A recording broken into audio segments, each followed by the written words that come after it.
guys, welcome to another video. It's going to be my birthday book haul. Yay! It was my birthday in August and I know this video is being uploaded a little bit late, but I still wanted to do it because I have a lot of beautiful books that I picked up during the month of August. Some of these I picked up a little bit before and after August as well, but for the most part I'm just gonna pretend that I was treating myself during my birthday month, even though it was a while ago. As a Leo, I do love extravagant things. So there's quite a few books here that I pretty much got because they were pretty but I'm hoping that the books in itself are just as beautiful on the inside as it is on the outside. So without further ado, we'll get straight into the book haul. So the first book I have here is The Unlikely Escape of Uriah Heep, or maybe it's Uriah.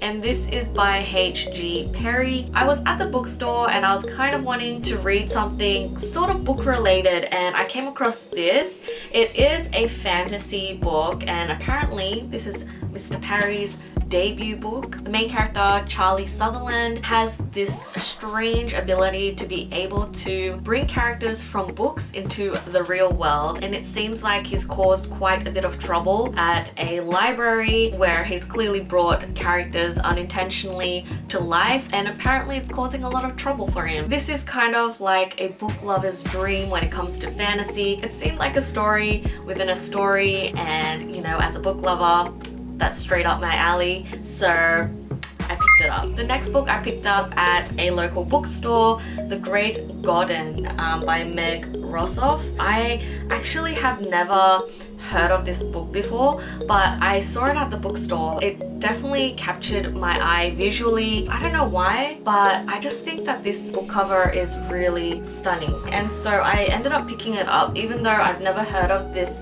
author or this book before. At the back it just says, this is a story of one family, one dreamy summer, the summer when everything changes. It just seems like it's gonna have a little bit of a family drama situation going on, and you know what, I don't really read contemporary fiction a lot, but every now and then it's good to dive into it, so I ended up picking it up. I feel like more than anything it was the cover that kind of drew me in. The next one I have is a poetry collection and it is Leav's Sea of Strangers, and this is a book of poetry and prose. I do have Leav's other previous collections. For the most part I enjoy Leav's poetry, but every time I pick up a poetry collection it seems like I'm not thoroughly impressed by the whole thing. I kind of always am not 100% on board with poetry collections, but I don't know what came over me. Maybe it was the book cover that kind of convinced my consumer mind to pick it up. Look at that, it is stunning. This is probably one of her more recent poetry collections that have been released, and so I wanted to pick it up. It's been a while since I've read poetry, any sort of poetry, so I decided to pick up a poetry collection just to get me back into the mood of reading poetry. The next book that I have is Deeplight by Frances Hardinge. Hardinge?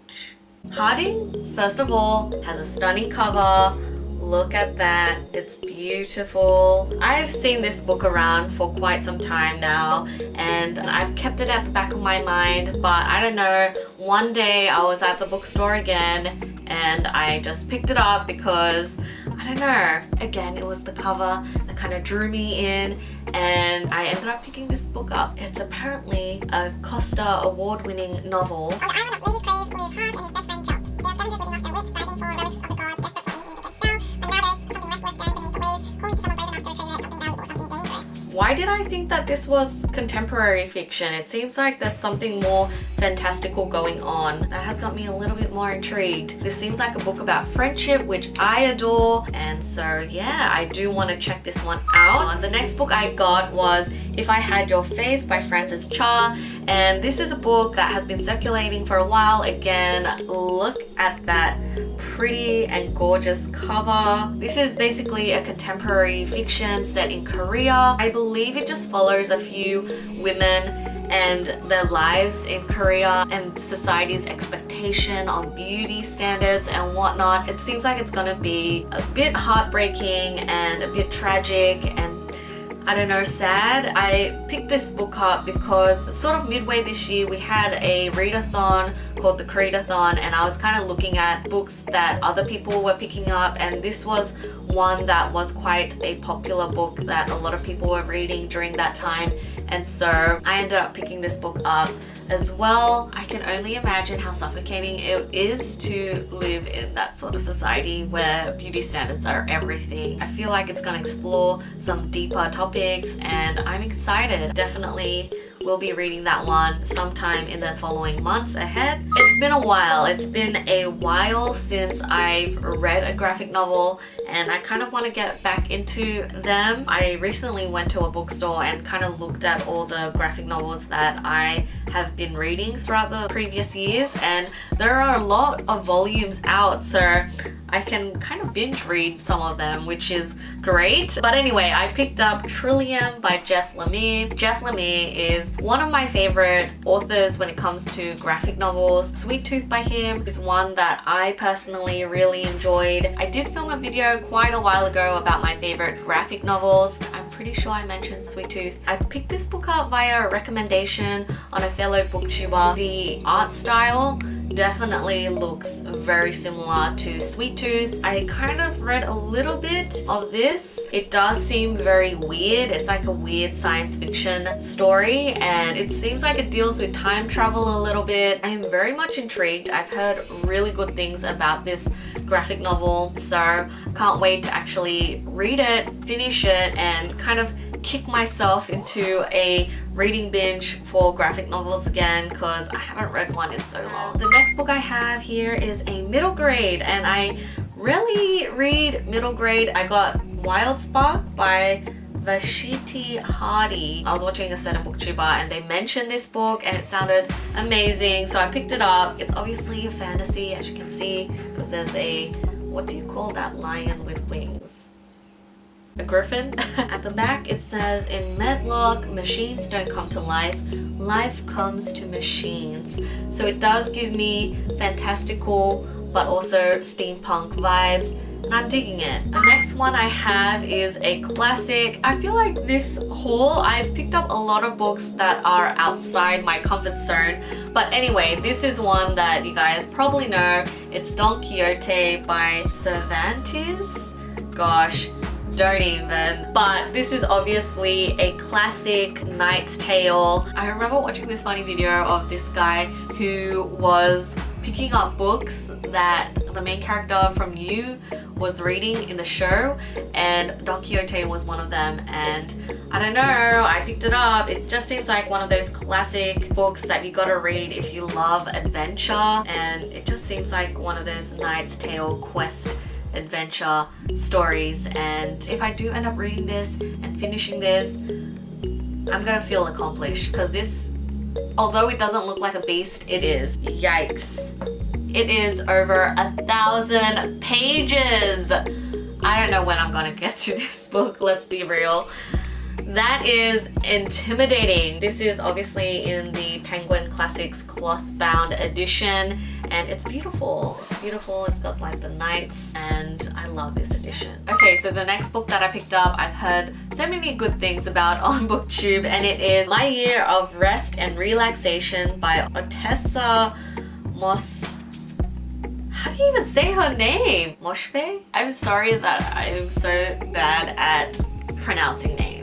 So this is a book I'm sure you've seen around BookTube. This book has been very hit and miss for a lot of readers, but I just feel like this is a book for me. I do want some rest and relaxation. It's basically following this privileged rich woman who decides to just drop everything and go into hibernation for a year, and apparently she's really rude and obnoxious. Not a pleasant character to read about, but at the same time I do like very sarcastic asshole characters. If they're written well, I will let you know if I actually enjoy it or not. So the next book that I have is again a beast, even though it doesn't look like a long book, and it is Master and Margarita by, oh gosh, Mikhail Bulgakov.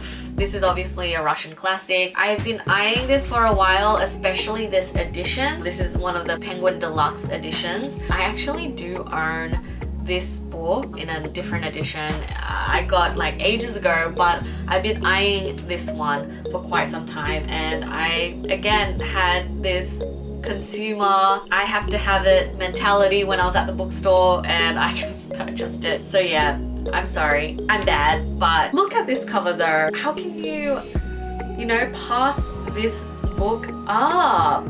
I don't know, I had to get it and I got it. I don't know if I'll get to it anytime soon, but I'm just happy to own this edition because it is fabulously attractive and I'm so into this illustrative style. The next book that I bought on a whim, Lewis Carroll's Selected Poems. If you don't know Lewis Carroll, I'm sure you do know Lewis Carroll. He wrote Alice's Adventures in Wonderland, but I ended up picking up this book because first of all, the cover, again, stunning. I didn't actually know that Lewis Carroll wrote poetry, so I picked it up. And since I was not on a good streak in terms of poetry, I thought I would have better luck with this one instead.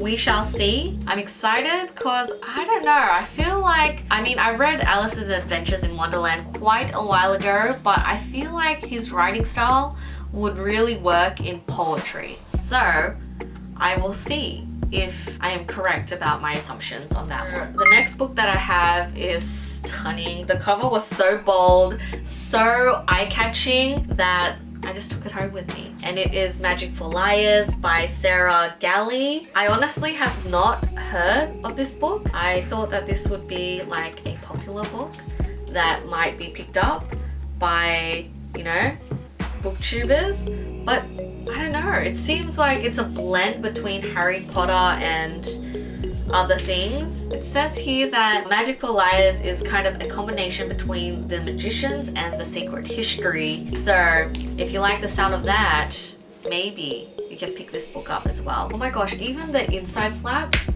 check that out. So beautiful. The outside yellow. This is basically set in an academy for young mages, but it's also set in California. Yeah. So it's kind of a mesh between the two worlds. It just sounds so quirky and weird, but at the same time, very magical. I don't know how this has not come upon my radar. Look, it's here. I'm hoping that it's as good as it sounds. I am very much excited for this book. Look at that. The next books here are some bougie books that I kind of treated myself to. These were truly ones that I bought and considered them as birthday gifts to myself, and they are from Folio Society. So the first book that I have here is Ursula Le Guin's A Wizard of Earthsea, and it's in their stunning edition of this book.